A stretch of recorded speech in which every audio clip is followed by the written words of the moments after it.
1920 में हंगेरियन चिकित्सक बेला ठाठ ने एक अत्यधिक संदिग्ध प्रयोग किया। उन्होंने कई महिलाओं से कहा, कुछ अपने पीरियड्स पर संक्षेप में फूल रखने के लिए। फिर उचित नियंत्रण के बिना और पूरी तरह से अपने स्वयं के अवलोकनों पर भरोसा करते हुए उन्होंने दावा किया कि मासिक धर्म वाली महिलाओं द्वारा आयोजित फूल अधिक तेजी से मुरझा जाते हैं। इसके लिए शिक की व्याख्या न केवल अवैज्ञानिक थी, बल्कि अवधियों के बारे में सदियों पुरानी मिथकों में भी खेली गई थी। उन्होंने निष्कर्ष निकाला कि मासिक धर्म वाली महिलाओं के शरीर से पसीने और रक्त में उत्सर्जित विषाक्त पदार्थ छोड़ते हैं, जो पौधों को मार सकते हैं। जबकि दुर्भाग्य से शिक के तथाकथित मासिक धर्म विष परिकल्पना को खारिज करने में दशकों लग गए, इस काम से कुछ अच्छा आया।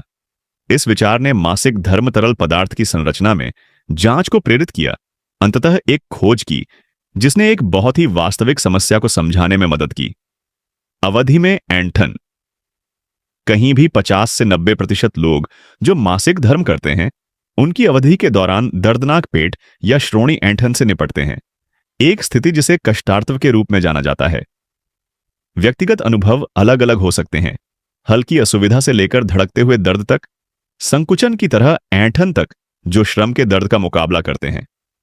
ऐंठन पीठ और जांघों में फैल सकती है और सूजन, मतली और यहां तक कि उल्टी के साथ हो सकती है। और कम से कम 10% लोगों के लिए जो मासिक धर्म करते हैं, ये लक्षण इतने गंभीर हैं कि वे उनकी दिन प्रतिदिन की गतिविधियों को बाधित करते हैं। स्वास्थ्य देखभाल विशेषज्ञ कष्टार्तव को 2 मुख्य प्रकारों में वर्गीकृत करते हैं, प्राथमिक और माध्यमिक कष्टार्तव।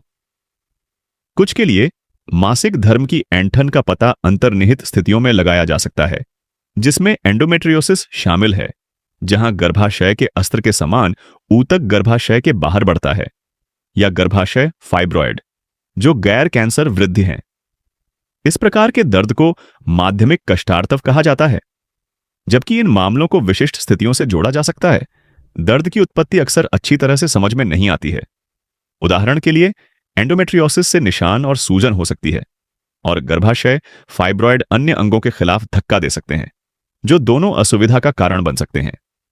फिर भी ऐंठन दर्द की तीव्रता हमेशा इन कारकों की गंभीरता से मेल नहीं खाती है, और क्योंकि स्थितियां इतनी परिवर्तनशील हैं, इसलिए उपचार भी है। दूसरी ओर, प्राथमिक कष्टार्तव बहुत अधिक आम है, और यह दर्दनाक मासिक धर्म ऐंठन को संदर्भित करता है, जिसे अंतर्निहित स्थिति से जोड़ा नहीं जा सकता है। शिक के प्रयोग कितने गुमराह थे, इसके बावजूद उन्होंने इस दर्द को बेहतर ढंग से समझने की दिशा में एक रास्ता तय किया। जबकि शुरुआती शोधकर्ताओं को स्पष्ट रूप से 1960 और 70 के दशक में मासिक धर्म विष कभी नहीं मिला, मासिक धर्म तरल पदार्थ का अध्ययन करने वाले वैज्ञानिकों ने प्रोस्टाग्लैंडिन नामक यौगिकों की उपस्थिति की खोज की, और आगे के शोध से पता चला है कि दर्दनाक पीरियड क्रैम्प वाले कई लोगों में अक्सर उनके मासिक धर्म तरल पदार्थ में प्रोस्टाग्लैंडिन का उच्च स्तर होता है। प्रोस्टाग्लैंडिन की एक महत्वपूर्ण भूमिका गर्भाशय की मांसपेशियों को अनुबंध करने के लिए उत्तेजित करना है। एक अवधि के दौरान गर्भाशय की परत को छोड़ने में एक आवश्यक कदम है। तो यह सोचा जाता है कि प्रोस्टाग्लैंडिन की अधिकता इन संकुचनों को तेज कर सकती है, जिससे दर्द हो सकता है। यह प्रक्रिया रक्त वाहिकाओं को संकुचित करने, ऑक्सीजन के प्रवाह को कम करने और दर्द रिसेप्टर्स को सक्रिय करने वाले रसायनों को छोड़ने का कारण बन सकती है।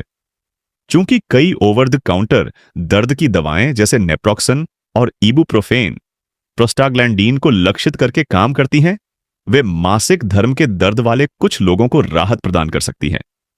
दूसरों को हार्मोन आधारित गर्भनिरोधक मिलते हैं, जो गर्भाशय की परत को पतला करते हैं और बदले में प्रोस्टाग्लैंडिन उत्पादन को सहायक होने के लिए कम करते हैं।